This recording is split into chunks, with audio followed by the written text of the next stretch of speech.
आता नाशिक विधान परिषदेचा तिढा लवकरच सुटणार असं दिसतंय, कारण गोकुळ गीतेंसोबत देवेंद्र फडणवीस आणि एकनाथ शिंदे यांनी फोनवरून चर्चा केली आहे। गोकुळ गीतेंची पुन्हा समजूत काढली जाणार आहे।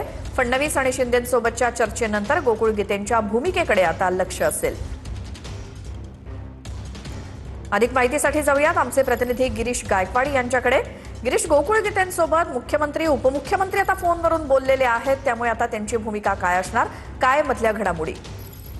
नक्कीच आपण पाहतोय की नाशिकचा तिढा लवकरच सुटणार असल्याची चर्चा आहे आणि गोकुळ गीते यांच्यासोबत महाराष्ट्राचे मुख्यमंत्री देवेंद्र फडणवीस आणि उपमुख्यमंत्री एकनाथ शिंदे यांनीच फोनवरून चर्चा केल्याची माहिती आहे। आणि मंत्री उदय सामंत यांना आज पुन्हा एकदा नाशिक दौऱ्यावर जाण्यास सांगण्यात आलेलं आहे। गोकुळ गीते यांची पुन्हा एकदा समजूत काढली जाणार आहे आणि उद्यापर्यंत नाशिकचा तिढा सुटेल असं सुद्धा बोललं जात आहे। मुख्यमंत्री आणि उपमुख्यमंत्र्यांसोबत झालेल्या चर्चेनंतर गीतेंची आता नेमकी भूमिका काय असणार आहे, ते माघार घेणार काय हे सुद्धा पाहणं तितकंच महत्त्वाचं ठरणार आहे। बिलकुल गिरीश, धन्यवाद या माहितीसाठी।